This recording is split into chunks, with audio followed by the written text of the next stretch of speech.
ئێوارە باش ئێمن عەبدوڵڵام کاژێر هەشتە بەکاتی ناوەندی ئەوروپا و نۆ بەکاتی هەولێر دیاسپۆرە ئەم جارە ئەم مژارانەی تێدا دەبن.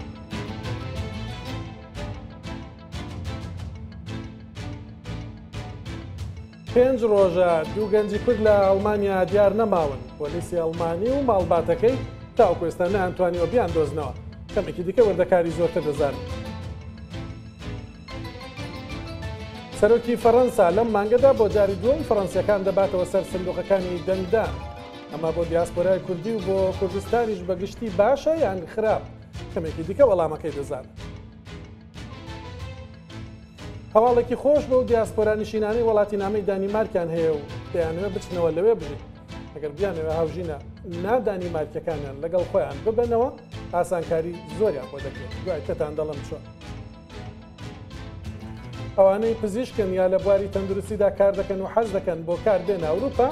ئەم هەواڵە بۆ ئێوەیە. جاران ئەڵمانیا و نەرویج ئاسانکاریان بۆ دەکردن. لەمە دووە سویسرا و هۆڵەندا و وڵاتی دیکەش دەیکەن. هەرەم شەو دەچینە نێو دیاسپۆرای کوردی لە تاشکەند. لەوێ چیرۆکی باڵکێشی دوو هاوژینی کورد دەزانن کە کاتی خۆی کە سوکاریان لەگەڵ مەلا مستەفای بارزانی چوونەتە سۆڤێتی پێشوو. یەکێکیان مەهابادیە و ئەوی دیکەشیان بارزانیە. چیرۆکێکی زۆر باڵکێشیان هەیە و پێم خۆشە بۆی دانیشن. پاشەوە دەگەڕێینەوە ئەڵمانیا لە هەنۆڤەر. گروپێک بۆ شانۆیی ڕاگوزەر بە کورمانجی و سۆرانی دامەزراوە. ئیشی زۆر باڵکێش دەکەن. ئەمشەو دوو لە ئەندامانی گروپەکە میوانمانە. ئەکتەر سابات ساڵح و ئەکتەر و سترانبێژ ئێلۆنا باسی ئەوەزبوونە نوێ دەکەن. هەر ئەم شەو ساڵح نەمری پەیکەرتاش دەناسن. بەکارەکانی سەرنجی ئەڵمانیەکانی بۆ خۆی ڕاکێشاوە. ئەو ئێستا بۆ پێشانگایەکی کوردی لە سوێدە و دوای بۆمان باز دەکا کە پیشانگاکە چیە.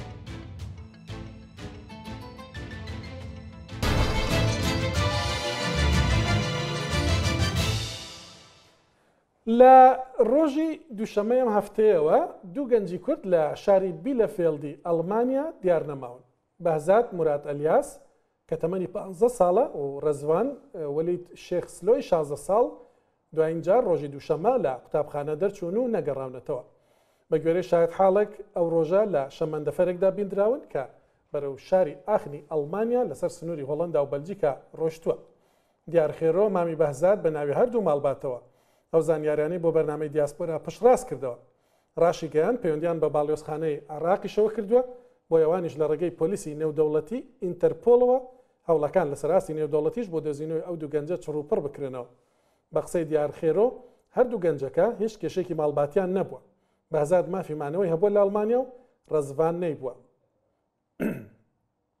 هەر یەک لەو دوو گەنجانەی لە ئەڵمانیا یا هەر شوێنێکی دیکەی ئەوروپا یا جیهاندا بینی بێ دەتوانێت پەیوەندی بە هێڵی گەرمی دیاسپۆراوە بکە کە لەسەر شاشەی ڕوودا و دادەنرێت.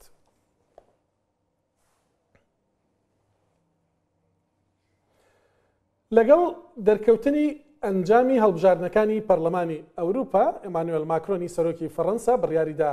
هەڵبژاردنی پێشوەختە بکات. ئەم هەفتەیە لە جیاتیەوەی فەڕەنسیەکان و تەنانەت ئەوروپیەکانیش باسی بردنەوەی ڕاستاژۆ پەرگیرەکان بکەن لە فەڕەنسا ببورن باسیەوە دەکەن کە چۆن ماکرۆن ئەو بڕیارەی داوە. هەندێک میدیا و دامەزراوان کە ناوێکیشان بۆ کارەکەی ماکرۆن دۆزیوەتەوە پێ دەڵێن قومارەکەی ماکرۆن، چونکە وا بیر دەکەنەوە کە سەرۆکی فەڕەنسا ومێدی لەسەرەوە هەڵچنیەوە کە لە هەڵبژاردنەکاندا ڕاستاژۆ پەرگیرەکان سەرکەوتنی گەورە بەدەست نەهێننەوە. بەڵام ئەگەر وا دەرنەچوو ماکرۆن لە قومارەکەیدا نەیبردەوە ئەو کات پەرگیرەکان بەهێزتریش دەبن لە فەڕەنسا. بەهێزبوونی ئەوان کاریگەری لەسەر دیاسپۆرای کوردیش دەبێت لە فەڕەنسا. زۆر پرسیار هەن و وەڵامیان پێویستن. بۆیە ئەگەر ئامادە بێ ڕەنگە کەس لە دکتۆر ئاسۆ عەبدوڵڵا حەسەنزادە کەسایەتی ئاکادمی و سیاسی باشتر نەبێت کە وەڵاممان بداتەوە کە لە فەڕەنساوە لەگەڵمان دەبێت.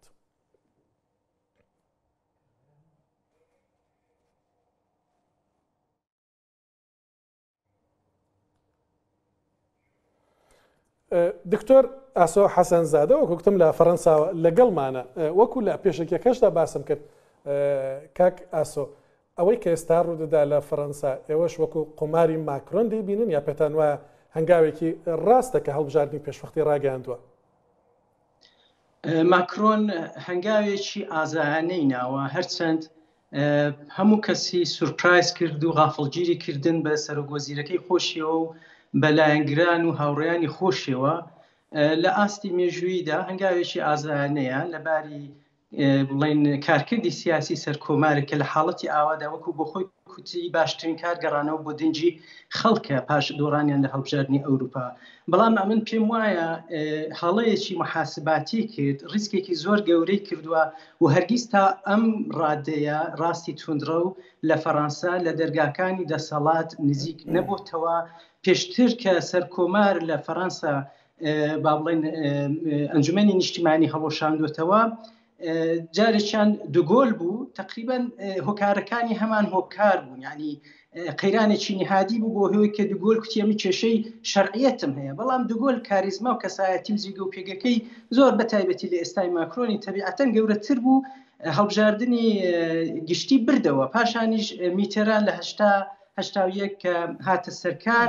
بوو بە سەرکۆمار دەبوو هەڵی وەشێنێتەوە، پاش هەر هەڵبژاردنێکی سەرکۆماری قاعدەتەن خەڵک زۆرینە لە پارلەمان دەدا بە سەرکۆمارەکە. ئەمەی ئەم جاریان وەک هیچ کام لەم حاڵەتانیان ناچێت، زۆرتر وەک هەڵۆشانەوەکەی ژاک شیراک لە ساڵی 1997 دەچێت کە زۆرینەی لەگەڵ بوو، هەڵبژێرا بوو، بەڵام ناڕزایەتی خەڵکی هەبوو، داوای دەنجی پارلەمانی دەکردەوە وەکو بە قەولی ماکرۆنشتی باڕوون بێتەوە کە خەڵک دەهێوێت بە چم زۆرینەی کارکە کەچی لەو کاتەدا شیراک دۆڕاندی و زۆرینەی سۆسیالیست هاتە سەرکار. بۆیە ئەمن پێم وایە ڕیسکێکی گەورەی سیاسی کرد. ڕیسکێکی گەورەی سیاسی کرد. هەندێک لێکدانەوە هەند دەڵێن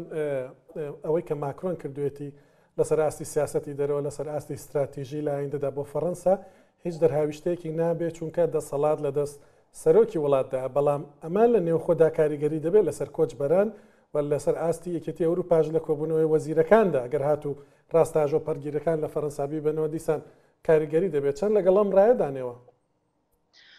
بێگومان کاریگەری دەبێت لەسەر ئاستی سیاسەتی دەرەوەی فەڕەنسا. وەک جەنابەت فەرمووت کاریگەریەکەی زۆر سنووردار دەبێت، چونکە نوێنەرانی گەل یا بڵێن پارلەمان زۆرتر بۆ ئەو حاڵەتانەی کە پەیوەندی بە پەیماننامە نێونەتەوەیەکان هەیە ڕۆڵ دەژێڕن، لەنا ئەوی دیکەی بەدەست سەرکۆمارەوەیە. بەڵام بەو حاڵش هەر ئێستا کە ئێمانوێل ماکرۆن دەچێت لە ژێسێت بەشدار دەبێت، جێگە و پێگەی بەربەراورد لەگەڵ جۆرجیا مێلۆنی ئیتالیای زۆر لاوازترە. ئاسان نییە ئیشەکە بۆی لە ڕووی شەرعیەتی خەڵکیوە و پارتنێرەکانیشی ئەوەی دەزانن لەو بارەوە لەباری سیاسی و لاوازی دەکات، بەڵام لەباری حقوقیەوە دەستی هەروە ئاوەڵە دەمێنێتەوە. بەڵام وەکو فەرموود وەڵێ لە ئاستی نێوخۆییدا و لە ئاستی ئوروپایدا کاریگەری گەورەی دەبێت. لە ئاستی نێوخۆییدا ئەوانە دەتوانن دەسەڵات لە هۆتێل ماتیمیۆن واتە لە حکوومەت بگرنە دەستی ئەگەر زۆرینەیەک بەدەست بێنن یا لەگەڵ هەندێک ڕاستەکانی دیکە ئێتلافێک پێک بێنن و کاریگەری دەبێت تەبیعەتەن لەسەر زۆر شت هەرچی پەیوەندی بە ناسنامەی فەڕەنسا هەیە، بە کۆچ و کۆچبەرانەوە هەیە، بە زۆر شتی پەیوەندیدار بە پرسەکانی پەیوەندیدار بە کۆمەڵگا کەشتی زۆر لە قوپۆ یەکجار لێ دەبێتەوە بەداخەوە کاتنی باسی بکەین. لە ئاستی ئوروپایەدا دەرهاویشتەکەی کەمێک سنووردارترە لە ئاستی نێوخۆیی، بەو معنایە کە ڕاستە ئێستا پەرلەمانی ئوروپا کەوتۆتە دەست ڕاستەکان، ینی بەلای ڕاست داکشاوە و هەر ئێستا چارەجێشی ئەم پەرلەمانە زیاتریش کەوتۆتە دەست ڕاستی توندرە و بەڵام دەبێ بزانین کە ڕاستی توندرە و یەک دەست نییە لەوێدا، ینی ناتوانن گروپێکی هاوبەش پێگوێنن چونکە لە سەر زۆر بابەتدا کێشەیان هەیە. بۆ نمونە جۆرجیا مێلۆنی لە پارتی بڵێن خەڵکی ئەوروپا کە گەورەترین پارتی دەستەڕاستی نێوپەرلەمانی ئوروپایە بە هیچ جۆر ئامادە نیە ئیتلاف لەگەڵ مارین لۆپێن بکات و دەیهەوێت پەیوەندەکانی هەم لەگەڵ ماکرۆن و هەم لەگەڵ ئورسولا ڤاندەرلاینی ئەڵمانیا لە ئاستێکی باشدا ڕابگرێت و دەشزاین لە ئاستی نێونەتەوەی ئەوروپایشدا جۆرجیا مێلۆنی زۆر بڵین میانە ڕەوانەتر لە لۆپێن ڕەفتار دەکات. لۆپێن و لایەنەکەی لە ڕاستیدا دەیانەوێت یەکێتی ئوروپا زۆر لاواز بکەن، دەیانەوێت کۆمیسیۆنی ئەوروپا بکەن بە سکرتاریای شوڕای ئەوروپا هەموو شتێک بە کۆدەنجی بڕیاری لەسەر بدرێ دژی هەر جۆرە بڵێن باڵادەستێشی قانونە ئەوروپایەکانن لە یاسای نێوخۆیی لە پەیوەندی لەگەڵ قەیرانی ئوکرانیادا لە پەیوەندی لەگەڵ شەڕی رووسیادا بێگومانجا هەڵوێستیان تەواو جیاوازە لەلایەنە باڵادەستەکانی ئەوروپا بەڵام دیسانیش دەڵێن لەو بەشەیدا زۆر جێگای نیگەرانی نیە دەتوانن کاریگەری دروست بکەن بۆ دەورەکانی دیکەی هەڵبژاردن دەتوان زۆر شت بگۆڕن ئەگەر بتوان گروپی پارلمانی لەنێو ئەوروپادا پێک بێنن تەبیعەتەن ئەوەش ئاسان نیە چونکە 27 کەسیان هەبێ لە 7 بڵێن میلیەتی جیاوازەوە ئەوەش ئێستا بوان ئاسانیە باوەڕ ناکەم بتوانن گروپێکی هاوبەش لەگەڵ ڕاستە توندڕەوەکانی دیکە کە بەهێز بێت و کاریگەری چارەنووساز لانی کەم لەو دەورەیەدا دابنێ دروست بکەن. باشە بەپێی هەم بەپێی شارەزایی ئەکادمی ڕابردووی ئەکادمیتان هەم بەپێی ڕابردووی سیاسی و خەباتی سیاسیشتان ڕەنگە لە زۆر کەس باشتر بتوانن ئەوە بۆ بینەرانی بڵێن ڕووداوی کوردستانی ڕوون بکەنەوە کە ئەو فەڕەنسایی کە ئێمە وا دەیناسین لە هەشتاکانەوە هەمیشە پشتیوانی لە خەباتی خەڵکی کوردستان کردو هەر لە باشوورنا بەڵکو لە ڕۆژهەڵات و بەشەکانی دیکەش لۆپێن لە چاو ئەوانی دیکە چۆن لەسەرەوە مەسەلەیە بیر دەکاتەوە ئەگەر هاتوو لۆپێن بەهێز بوو لە فەڕەنسای پشتیوانی کوردان کوردستانی بەشەکانی کوردستان دەکرێت بگۆڕدرێ یان ئەمە زەحمەتە؟ کورد لە فەڕەنسا لەگەڵ ئەوەیدا کە وەزنی لە هەڵبژاردندا وەزنێکی ئۆتۆنیە بەهۆیەوەکە هەم دەنگدەرانمان لێرە دیاسپۆرایەکی نامونسەجیم و چکۆلە و لاوازە هەمیش لە ئاستی نوێنەرایەتیدا کوردەکان کەسی ئەوتۆیان نیە لە دامەزراوەکاندا زۆر بابەت نینە بەڵام بێگومان کاریگەری دەبێ ئەگەر بێت و لۆپێن لایانی لۆپێن یا ژۆردان باردێلا بێنە سەرکار. بۆچی کاتی خۆی بە شێوەی نەریتی کوردەکانی ئێمە وەکو کورد ڕاهات بووین کە زۆرتر لە سوسیالیستەکان نزیک بینەوە بەڵام بۆمان دەرکەوت کە لەگەڵ ئەوەیدا کە هەنگاوە گەورەکان لە پشتیوانی لە کووردا لە سەردەمی میتران و سوسیالیستەکاندا بوو بەڵام دواتر کە بۆ نمونە ڕاستەکان هاتنە سەرکار سیاسەتی فەڕەنسا زەرری یعنی لە بەنسبەت کورد بەتایبەتی لە باشووری کوردستان زۆر لاوازتر و کەم ڕەنگتر نەبوو بۆ نمونە ئەو پەیوەندی باشەی کە فەڕەنسا لە باشووری کوردستان لەگەڵ باشووری کوردستان هەیەی لە سەردەمی نیکۆلا سارکۆزی بناخەکەی دامەزرندا و یەکەمین کۆنسولگەری بوو کە لەوێ کردرایەوە لەلایەن ئەوروپیەکانەوە دوایە کە فەڕەنسا و هۆڵاند هاتە سەرکار لە سەردەمی دوای کەوتینە شەڕی داعشوانە و پەیوەندیانە هەر بەردەوام بوو کە کەوابوو دەتوانم بڵێم لە نێوان ڕاست و ڕاستی میانە و چەپدا هیچ ئاڵوگۆڕێک نابینم بەڵام ئەگەر بێت و لۆپێن بێتە سەرکار بە دووری دەزانم ئەو واقع گێراییە کە بۆ نمونە باسم کە جۆرجیا مێلۆنی لە سیاسەتی نێودەوڵەتی دیکە لۆپێن بیکە بۆ نمونە دەزانین کە هەر ئێستا بە سەدان ڕاوێژکاری سەربازی ئیتاڵی لە هەرمی کوردستان هەیە لە زستانی 2022دا مێلۆنی هاتە هەولێر و پاشان جەنابی سەرۆشی هەرێم سەردانی کردەوە لە ئیتالیا لە بەهاری ساڵی دواتر دێڕاستی توندڕەویشە بەڵام بە لە بیرتان دێنمەوە کە ڕاستی توندرەوی فەڕەنسی یەکێک لە خصلەتەکانی ئەوەیە کە زۆر پەیوەندی خۆشی لەگەڵ دیکتاتۆرەکان هەیە بۆ نمونە لە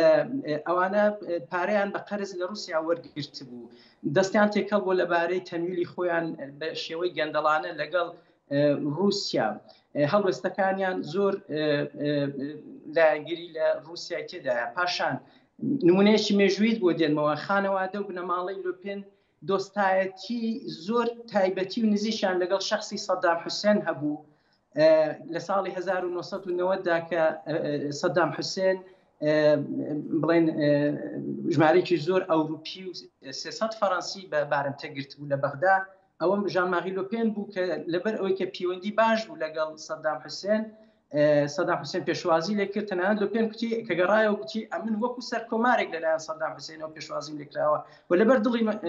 لۆپێنی دیارە لەژێر فشاردا بوو سەدام تەبیعەتەن بەڵام بە هەر حاڵ 52 بارمتەی فەڕەنسی لەگەڵ خۆی هێنایەوە پاشانیش هەمیشە هەڵوێستی ئەو بڵین لۆپێن و لایەنەکەی ئەوە بووە کە زۆر دەرگیری کێشەکانی ڕۆژهەڵاتی ناوەڕاست نەبن بە شێوەی مەیدانی دژی بڵێن بوونی سوپایەکی ئەوروپینە لەگەڵ ئەوەیدا لەگەڵ زیادکردنی بودجەی دیفاعی هەنە کەوا زۆرش لە ئەنگری لە سەروەری یەکگرتووی و یەکانگیری دەوڵەتانی وەکو عێراق دەکەن ئەمە نیگەرانم کە ئەو واقعبینێکە میلیۆنی هەیەتی یەکێکی وەکو لوپێنی ئەگەر بێتە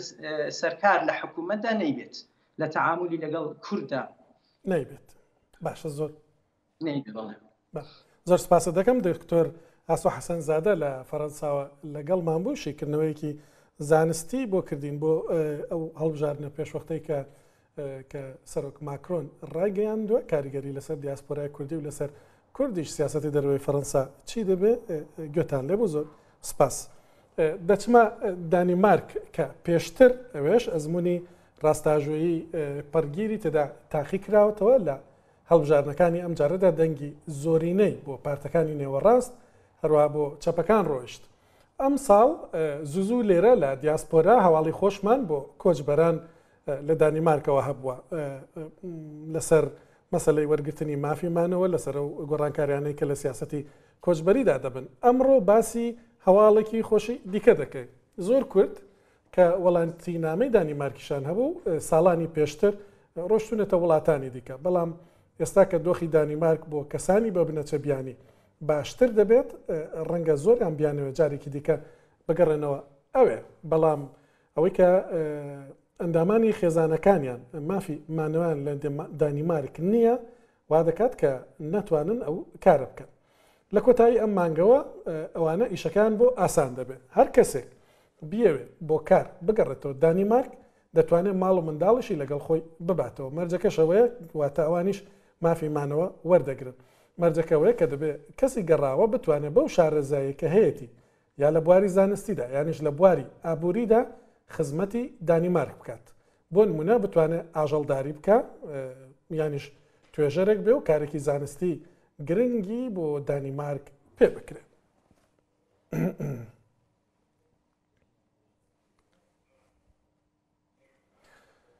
ساڵانی زۆرە کە ئەڵمانیا و هەندێک وڵاتی دیکەی ئەوروپی کێشەی کەمی پزیشک و کارمەندانی تەندروستیان هەیە. بۆیە ئەڵمانیا لە ماوەی ڕابردوودا هەموو ڕێگەیەکی تاقی کردەوە و تاقیشی دەکاتەوە هێشتا بۆ ئەوەی بە کۆچبەران هەروە بەدەستی کاری دەرەکی ئەو بۆشاییە لە بواری پزیشکی و هێزی کاری تەندروستیدا پڕ بکاتەوە. بەپێی ئامارە فەرمیەکانی ئەڵمانیا 12 لە سەدی پزیشکەکانی وڵاتە وڵاتی نامەی ئەڵمانیان نییە، واتە 1 لەسەر 8 هەموو پزیشکەکانی ئەڵمانیا کە ژمارەیان 62,000 پزیشکە کۆچبەر. ئێستا وڵاتانی دیکەی ئەوروپاش هەمان کێشان هەیە و ئاسانکاری دەکەن بۆ هاتنی پزیشک و کارمەندی تەندروستی. سویسرا، نەمسا، دانیمارک، نەرویج، هەروە ئێرلەندا ئەو وڵاتانن کە دەیانەوە وەکو ئەڵمانیا بکەن و ئاسانکاری بکەن. کاتێ باسی پزیشکان و کارمەندانی تەندروستیش دەکەین بێگومان مەبەستمان لە پزیشکان و پسپۆرانی دیکەی وەکو فیزیۆتەراپیست، پەرستیاری پرۆفێشنەڵ و تەنانەت مامان و دەرمان سازەکانیشە.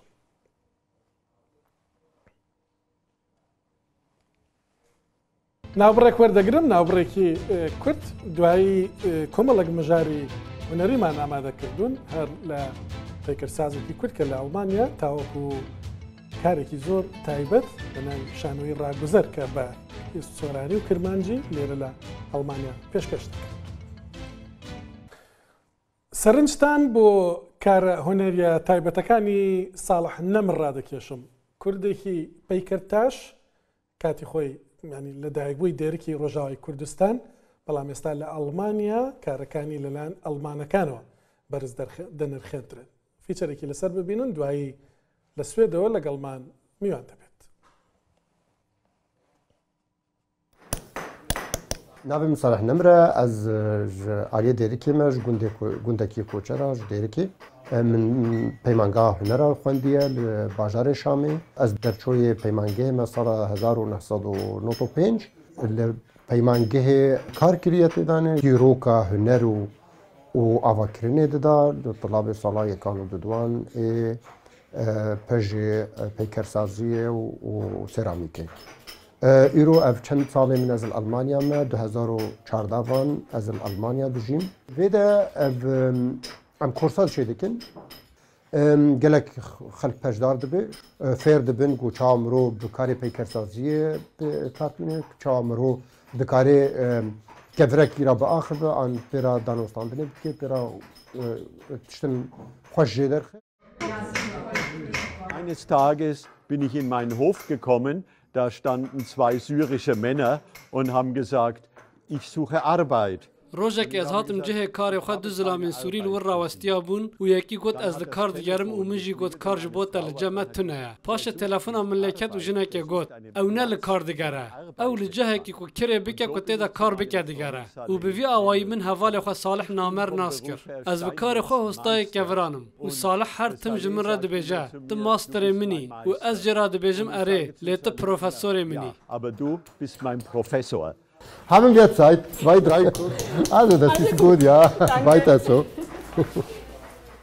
مبوارە دەستپێکی 2016 ئەم دەبێژن ڕۆژێکی ئاتێلیا vekirî yanî. Min projek heye li ser kar dikim zû da rastî ev salek û nîvek çêbû ev ser kar dikim. Min jê çi ye got ez hinek dîlanê me Kurdî hene û bi taybet herêma me koçera da bi rastî hatin wendakirin û ev jiyana me ritmê wê gelekî sivik bûye dînema em wa karê berê em wa dîlanê berê pê kar tînin. Wek ez dixwazim îro projekî pêşkêş bikim taybet ev di herêma me da çêdibe herêma koçera li Dêrikê ev dîlan hebû îro wenda bûye. Ez dixwazim vê dîlanê dîkomenter bikim wek peykeran. Ez dibêjim gerek em fêm bikin inu em wek millet wek hikûmet wek ew em fêm bikin got kultûr kilha talîye got millet garibin xwe li pişt biparêzin. Yanî tu zanibe got hunermendê te got nivîskarê te got afretvanê te ew e yê got te belav dikê wek millet wek netewe wek heta hikûmet û dewlet di nav cihanê. ساڵح لە سوێدەوە لەگەڵمانە خۆی وەکو باسم کرد لە ئەڵمانیا لە فیچەرەکەشدا بینیتان بەڵام بۆ چالاکێکی تایبەتی هونەری لەگەڵ کۆمەڵێک هونەرمەند چۆتە سوێد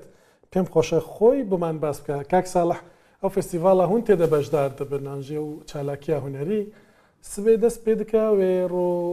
تا هەژدەی مەهێ بەردەوام بە توتکاری ژمارە بێژی چەند هونەرمەندێک کورد تێدە بەشدارن و چ تێ نمایشکردن؟ بله دەستپێکی ez pasiya rodaw dikem got em îro mêvanê wene li gel wene zor spas ji were. Ez dixwazim bêjim destpêkekî ye pê rabûye rêxistina nînar pê rabûye bi arkariya reng art û hevalê me yê rêbetbarê wê got îdo lesên jî pê ew e yanî ew xeleka peywendiya navbera me û vê rêxistina hedaye yê gokarî bû em karibin wekî pejekî Kurdî ji vê çalakiya hebin. Çalakiya me dest pê dike suba da vekirina pînaliye bîne heta hijdê vê mehê hijdê vê heyvê kesin em 11 kes Kurd di peşê Kurdî da peşdarin bi rastî em sê jin û heşt zilamin em bêjin û wê berdewam be ser 4 roja 5 roja li bajarê Malmûyê li Swêdê. باشە gelek spas kak Salah nemir wekî te jî behs kir ew Kurdên ku niha li Swêdê ne li Malmo hûn dikarin biçin bejdar bin divê çalakiya taybet de ku hunermendên mêyên Kurd jî têde bejdarin gelek spas. Li geremەوە Almanya lêre dîsan karî hunerî çalakî kultûrî her berdewamin Kurdî êre her xerêkî xwendin û kar û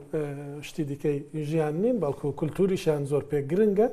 hewlî didin parçekanî Kurdistan li yekdî nizîk bikinەوە yekek le wîşanî kê êsta kirawe ew ye ke grûpêk bo şanoyî raguzer damezrawe dû lew kesanê ke endamî grûpekin dû hunermend میوانم دەبن کەمێکی دیکە لە ستۆدیۆ بەڵام خۆتان باشتر بیان ناسن.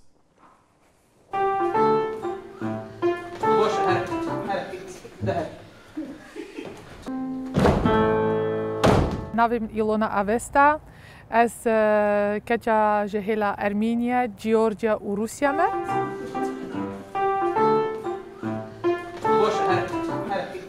من ساباتم خلقی سلیمانی گراکی کانسکان. Kannst du mir erklären, was bedeutet ja? Ich kann nicht am Nacht 3-mal. Das ist dein Problem. 4. Ja, von Besatzung. Ja, aber also Besatzung. سال 2015 و من دست پیکا هنری کریه. براستی از چند زمان استرانا جدید بیجم.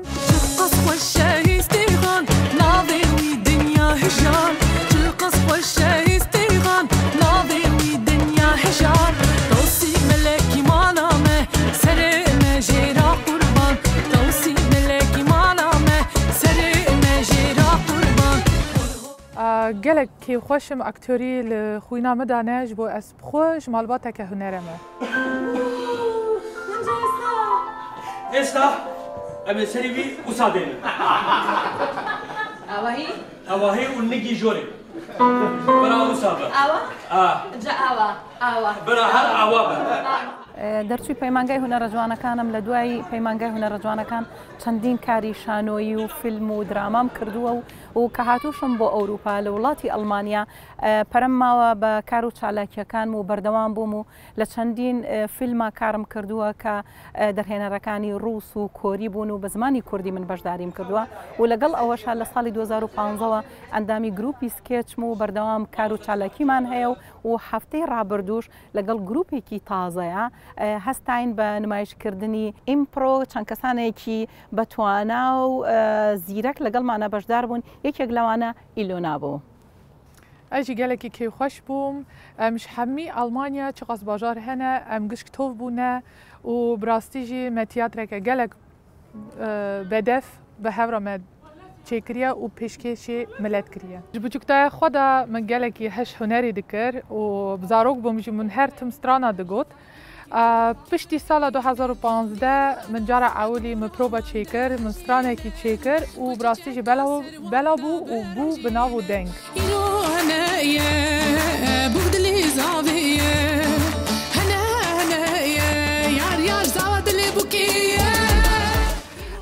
پشتی سالا 2015 جی من دست پی کر ایدیاز چون بردما چون کنسرتا چند کلیپی خوام چیکر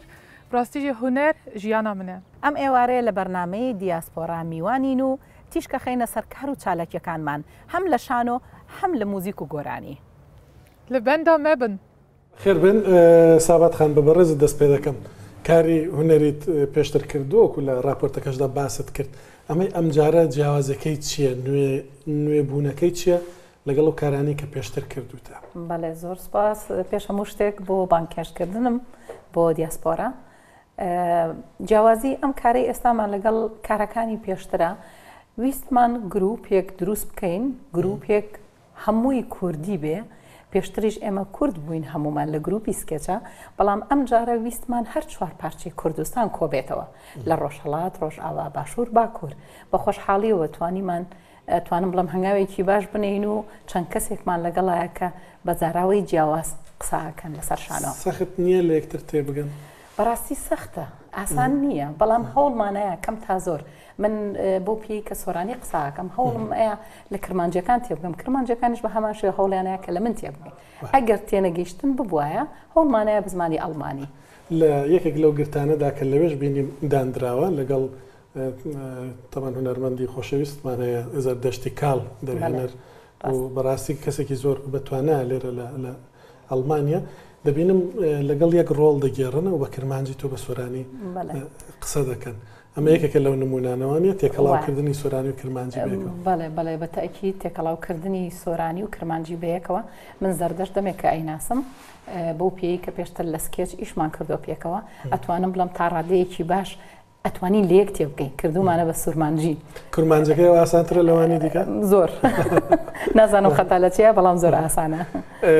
ئێلۆنا ئاڤێستا خێراتی سەر چاوە تەستران دگوتن بەرێژی نەتشتەکە نوێیە بۆتە وەکتە ژی بەحس کرد و لە گورجستانی هاتی و لە ئەڵمانیا دژی لێتە بڕیار دەکو بچی ناف کارێ